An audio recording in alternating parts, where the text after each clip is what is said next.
hi నమస్తే welcome to Myra media నేను మీ కేవీఆర్ ఎన్నికలకు ముందు కూటమికి సంబంధించిన కీలకమైన వ్యక్తులు ఎట్లాంటి ప్రచారం చేశారో అందరికీ తెలిసిందే నోటికి ఎంత వస్తే అంత పెద్ద పెద్ద హామీలు ఇవ్వడం పెన్షన్ల దగ్గర నుంచి మొదలు పెడితే ఇక ఎన్నో రకాల అంటే జగన్మోహన్ రెడ్డి సర్కారును గద్దె దింపడం చంద్రబాబును ముఖ్యమంత్రిగా చేయడం కోసం కూటమి కీలక నేతలందరూ కూడా రకరకాలుగా ప్రయత్నాలు చేశారు అందులో ఒకటి కీలకమైనది ఏంటంటే అనగాని ప్రసాద్ ఇప్పుడు మంత్రి హోదాలో ఉన్నారు ఆయన చేసిన ఒక కామెంట్ ఏదైతే ఉందో అది అప్పట్లో సోషల్ మీడియాలో పెద్ద ఎత్తున ట్రోల్ అయింది అమ్మాయిలను అందరినీ చూపిస్తూ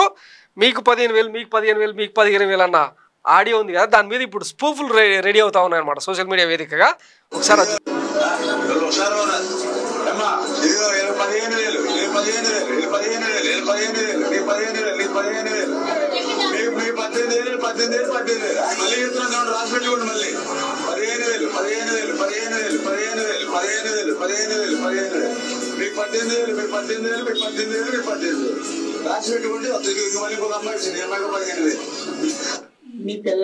బాగా వైరల్ అయింది దీన్ని చాలా మంది సేవ్ కూడా చేసి పెట్టుకున్నారు ఒకవేళ రేపు పొద్దున ఈ కూటమి సర్కారు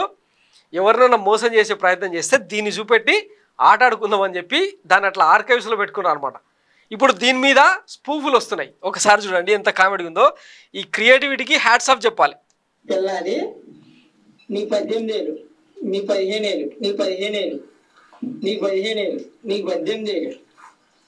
నీ 18,000 నీకు 18,000 అది అలా నలుగురికి నీ 15,000 నీ 15,000 నీ 15,000 నీ 15,000 నీకు 15,000 ఎంతమంది అంటే అంతమందికి అన్ని 15,000 ఏమో అర్థమైందా కంపల్సరీగా మనం బాబుని గెలిపించుకుని తలకొకరు 15,000 తీసుకోవాలి ఇంకిద్దరికి అనవలసింది నువ్వు ఇంకిద్దరిని కంటే నీకు 15,000 15,000 వద్దురమ్మా నీకు సో విన్నారు కదా బర్రెలను ఆవులను చూపించి అంటే ఎంత హిలేరియస్ గా చేసిండో పాపం ఆ అబ్బాయి ఎవరు అంటే తన మొహం కూడా చూపించకుండా చేసిన సాహసం ఏదైతే ఉందో ఇప్పుడు సోషల్ మీడియాలో పెద్ద ఎత్తున వైరల్గా మారిందనమాట ఇక రాబోయే రోజుల్లో ఈ కూటమి సర్కార్ ఇప్పటికే చూసినాం కదా పెన్షన్ల వ్యవహారం ఎంత ప్రాసనంగా మారిందో మొన్న సాక్షాత్తు చంద్రబాబు గారే మంగళగిరిలో కొన్ని ప్రాంతాల్లో తిరుగుతూ స్వయంగా తానే లబ్ధిదారులకు 7,000 రూపాయలు పంచే కార్యక్రమం చేయడం ఊరూరులో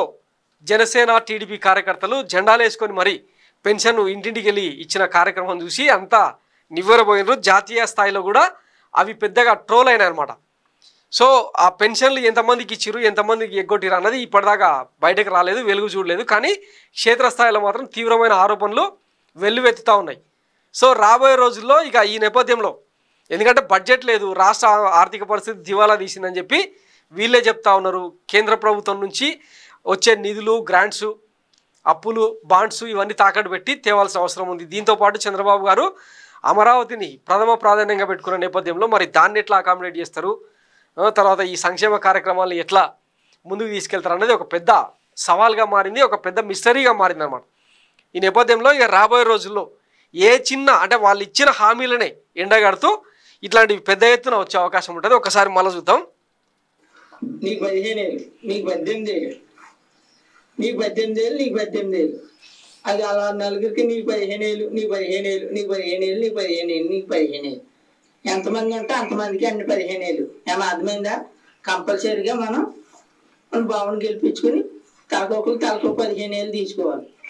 ఇంకిద్దరికి ఉన్నారు కదా తలకు 15,000 తీసుకొని మన భావాన్ని గెలిపించుకోవాలి ఎంత హిలేరియస్ కామెంట్ సో అంటే ఒక ప్రామిస్ని డెలివరీ చేసేటప్పుడు సాధ్యాసాధ్యాలు అన్నీ పరిశీలించాల్సి ఉంటుంది అని చెప్పి గతంలో అంటే విలువలతో కూడిన రాజకీయం చేసిన నాయకులు చెప్పేటోళ్ళు అనమాట కానీ అవేం లేదు అధికారమే పరమావధిగా కూటమి నేతలు చేసిన ప్రయత్నాలు ఏవైతే ఉన్నాయో అవన్నీ సరే మంచో చెడో సక్సెస్ అయినాయి కానీ రేపు అమలు చేయకపోతే మాత్రం